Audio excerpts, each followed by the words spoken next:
This is your WLAK Daily News Roundup for Lake Air, 107.5 FM and 1260 AM in Amory.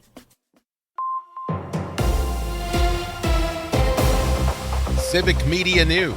I'm Terry Bell. Here's what Wisconsin needs to know. The Wisconsin Elections Commission wants state lawmakers to create a new office on election transparency.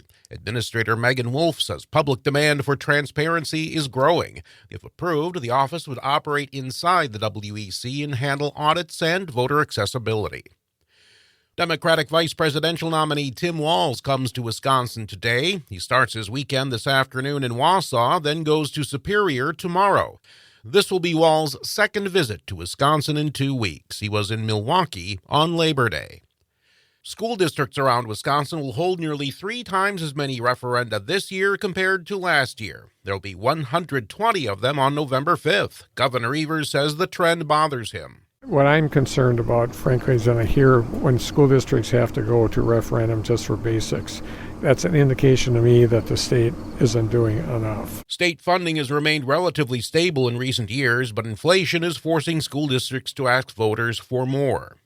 Wisconsin health officials are encouraging people to get their shots ahead of the cold and flu season. The Centers for Disease Control forecasts a milder season than last year, but that depends on how many people get their shots. Last season, about 35% of people in Wisconsin got their flu shots and 19% got the COVID vaccine.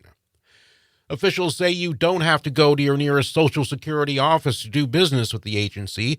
The SSA's Abigail Zapote says it's easier than ever to go online. They can report a stolen Social Security number at identitytheft.gov and then go through our replacement process at ssa.gov/number-card to get that replacement card. Zapote says you shouldn't carry your card in your purse or your wallet.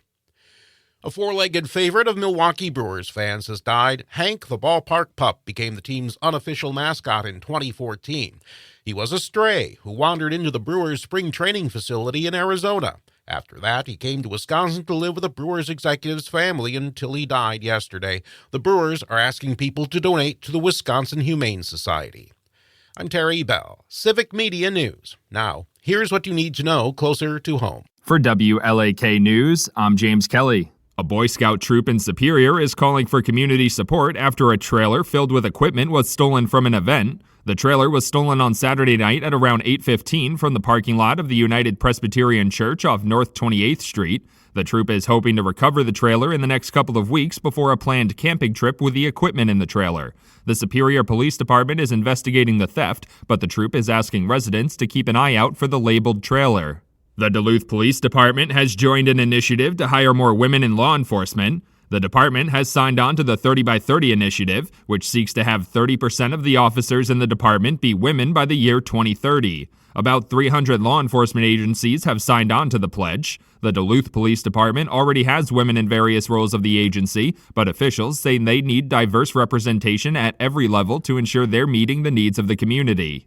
The Duluth Airport Authority has received an over $10 million grant from the Federal Aviation Administration. According to airport officials, the grant funding will go towards snow removal equipment, runway visual aid replacements, and Phase 5 construction and Phase 6 design on Taxiway A. The federal grant funding will cover about 90% of the total costs, with another 5% provided by the Minnesota Department of Transportation and another 5% from local commitments. The projects will improve safety and service.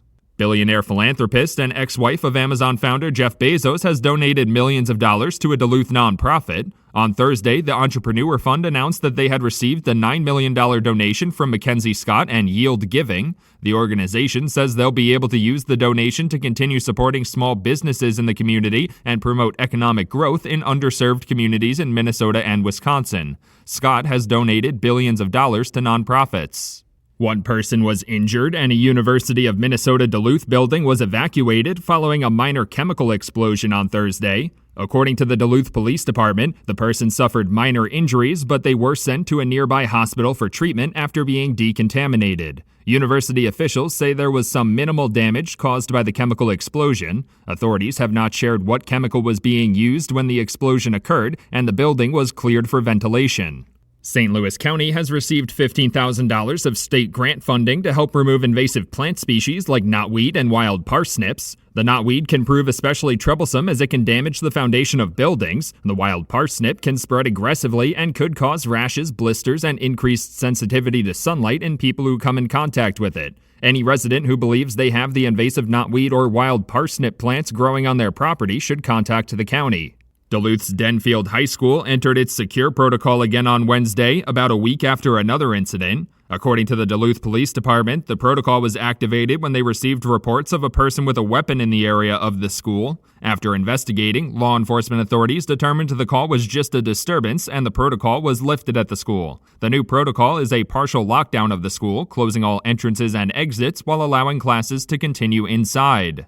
The Superior Police Department has introduced a new dog to the force, but this one has a different job than the others. Mayor Jim Payne and the department's new therapy dog in training named Millie visited Bryant Elementary School on Wednesday. Mayor Payne says Millie's job is to provide emotional support to people who may be nervous about interacting with law enforcement authorities or have been the victim of a crime. Millie is just a puppy and is still in training, but will eventually work alongside a community service officer.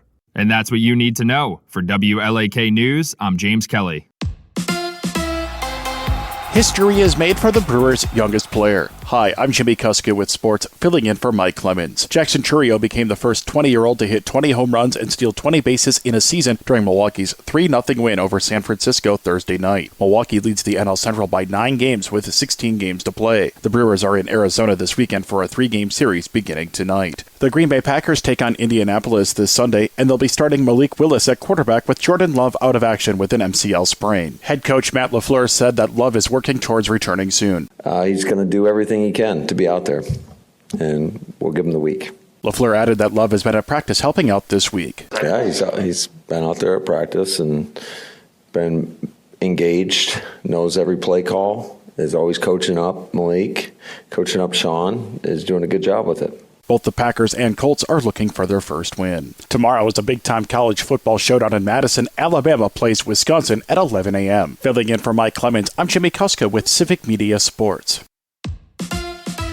On your entertainment beat, I'm Pete Schwaba. Grey's Anatomy fans will be happy at the return of a popular character for season 21. The show offered a sneak preview of what is to come after an intense season finale for season 20. The preview revealed the return of Jesse Williams' character, Dr. Jackson Avery. A recent blurb in The Hollywood Reporter insinuates that Avery will be butting heads with Dr. Gray. The plot thickens. True crime fans, take note. Hulu picked up an ABC-backed series called Little Miss Innocent, Passion, Poison, Prison. Variety reports that the story centers around Caitlin Connolly, accused of manslaughter in the death of her boss and the mother of her ex-boyfriend. In the 3-part series, Connolly pleads her case as to why she was wrongfully sent to prison. The series was co-produced by ABC News. It's one thing to have a child outside your marriage, and another thing to have people claiming to be the mom of your out-of-wedlock child all over social media with pictures of babies and fake posts. This is happening to Dave Grohl of the Foo Fighters right now. The frontman acknowledged Tuesday that he had a baby girl with a woman who was not his wife. Now people are posting fake pictures of said baby and pretending to be the child's mother. Some sources are reporting that Grohl's wife, Jordan Blum, has hired a divorce attorney in light of the news. Grohl says he plans to do everything in his power to be a loving father to the new baby like he is to his 3 daughters with Blum. The Batman director Matt Reeves says his trilogy for the Batman will stick close to the trilogy he envisioned. Deadline reports that while Reeves was promoting his spin-off series, The Penguin, he assured fans and the media his vision for the franchise is sound. The Batman 2 is scheduled to start filming in 2025. At Nightlight, we talk about movies and TV and everything involving the arts. Sometimes we get a great suggestion from one of our guests of what we should be watching, and the other night was just such an occasion. Guest and author-comedian Roger Rittenhouse recommended the action drama film Rebel Ridge, starring Aaron Pierre and Don Johnson. Pierre is currently working on the Lion King prequel as the voice for Mufasa. Turns out he's pretty good at the live-action stuff, too. He plays a soft-spoken, mysterious victim, or so we think, as he is pitted against a crooked small-town sheriff played by Don Johnson. Also in the film is David Denman. You might know him from the sitcom The Office as Roy, Pam's fiancé. Denman is carving out a nice career for himself, choosing different roles and at times playing offbeat bad guys. The movie is like a smarter version of Rambo. It's available to stream on Netflix, and it's getting a 95% on Rotten Tomatoes. For more showbiz fun, tune in to Nightlight with me, Pete Schwaba, weeknights from 6 to 8 p.m. on the Civic Media Radio Network. With your forecast, I'm Corey Hartman. For today, mostly sunny, highs in the low 80s. Showers and storms are possible tonight, lows around 62. For Saturday, mostly cloudy, 77, with a chance of showers and storms. Saturday night, mostly cloudy, 63. Mostly sunny Sunday, highs near 83. Right now, it's 61 degrees. That's your WLAK Daily News Roundup from Civic Media. Subscribe to this podcast on Spotify, Apple, or wherever you find your podcasts. Find more news at lakeair.radio.